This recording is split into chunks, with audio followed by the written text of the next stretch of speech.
बच्चों कैसे हो भाई आप सब। आई होप कि आप लोग बहुत अच्छे होंगे। आज का जो हमारा टॉपिक होने वाला है, यानी आज जो हम जिस लेक्चर पे बात करेंगे वो लेक्चर होगा मेरा मटेरियल लॉ। पिछले क्लास में हमने आपका पढ़ाया था प्रोपर नाउन पढ़ाया था, कॉमन नाउन पढ़ाया था, तीसरा कलेक्टिव नाउन पढ़ाया था।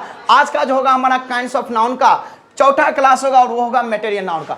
सर मटेरियल नाउन क्या होता है? तो मटेरियल नाउन में पहले ही हमने लिख दिया है नो आर्टिकल। नो आर्टिकल का मतलब होता है कि जहां जहां मटेरियल नाउन आएगा वहां पे 99% कितना परसेंट 99% मटेरियल नाउन का यानी आर्टिकल का प्रयोग नहीं होगा। सर पहले ये तो बता दो होता है मटेरियल नाउन है क्या चीज, मटेरियल नाउन कहते हैं किसको, तब तो पता चलेगा, तब तो पहचान पाएंगे कि यहाँ पे आर्टिकल लगेगा कि नहीं लगेगा। आप बोलोगे हाँ जी सर ये बात आप हमें ये समझा दो कि व्हाट इज मटेरियल नाउन। हमने कहा a noun that can be measures और weight but can not be counted is called material noun. यानी कहने का सिद्धांत ये हुआ कि वैसा नाउन जिसे आप गिन नहीं सकते हो लेकिन आप उसे माप या तौल सकते हो, वैसे नाउन को क्या कहते हैं? Material noun. फॉर एग्जाम्पल जैसे मान लो कि यहाँ पे कोई मिल्क मैन बैठा हुआ है और आप उसके पास जाओ और बोलो कि मुझे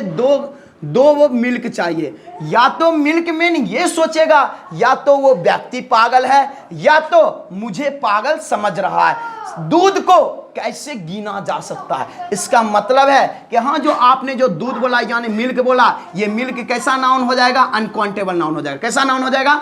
अनकाउंटेबल। और अनकाउंटेबल बोले तो कौन सा नाउन? Material noun. कौन सा नाउन? Material noun. यानी कहने का सिद्धांत ये हुआ कि वैसा नाउन जिसे आप गिन नहीं सकते हो लेकिन उसे मापा या तौला जा सकता है, ऐसे नाउन को कौन सा नाउन कहते हैं? मटेरियल नाउन कहते हैं। कौन सा नाउन कहते हैं? मटेरियल नाउन कहते हैं। जैसे बेटा ध्यान समझो, आपको अगर इस मिल्क मैन के पास जाना होगा तो आपको यह बोलना होगा कि मुझे दो वो दूध नहीं, क्या बोलना होगा? या तो मुझे 2 लीटर दूध दीजिए या तो फिर मुझे 2 केजी दूध दीजिए। यानी आपने मटेरियल नाउन का प्रयोग किसके लिए किया है? माप या तौल के रूप में किया है। आप बोलोगे हाँ जी सर, यहां तक हमें आपकी बात समझ में आ गया।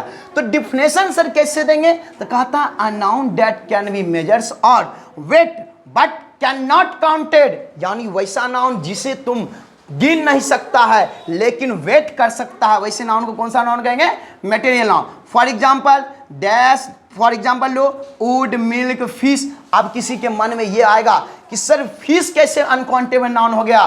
तो इस चीज पे बात है, आपका अनकाउंटेबल नाउन हो गया। आप फिश को नहीं गिन सकते हो। जब भी आप बोलते हो तो मुझे 2 पीस चाहिए, कहते हो कि 2 पीस चाहिए, आप ये नहीं बोलते हो कि मुझे मछली 2। आप जब भी होटल में भी खाने के लिए जाते होगे तो आप बोलते हो कि मुझे 2 पीस चाहिए या 4 पीस चाहिए। तो बताओ जब आपने पीस का उपयोग किया तो इसका मतलब है कि उससे पहले जो नाउन होगा वह कैसा नाउन होगा? अनकाउंटेबल होगा। जब अनकाउंटेबल नाउन था तब तो भाई मेरे आपने क्या किया? पीस का उपयोग किया। आप बोलोगे हाँ जी सर। फॉर जैसे ब्रेड ले लो, आप बोलते हो ब्रेड। बहुत बच्चे को मन में यह आता हुआ सर रोटी तो हम गिन सकते हो। क्या आप होटल जाते हो या कहीं जाते हो, क्या आप बोलते हो मुझे रोटी चाहिए? आप बोलते हो मुझे 5 पीस रोटी चाहिए, मुझे 10 पीस रोटी चाहिए। तो इसका मतलब है कि ब्रेड भी जो है वह कैसा नाउन हो जाए? अनकाउंटेबल। और अनकाउंटेबल बोले तो कौन सा नाउन? Material noun. सर इससे देखो इससे आर्टिकल का भी क्वेश्चन आ रहा है। क्यों आर्टिकल का क्वेश्चन आ रहा है? जब आर्टिकल, चूंकि आर्टिकल नाउन जो होता है विदाउट आर्टिकल का काम नहीं होता है। जैसे आप बोलोगे डैश वाटर,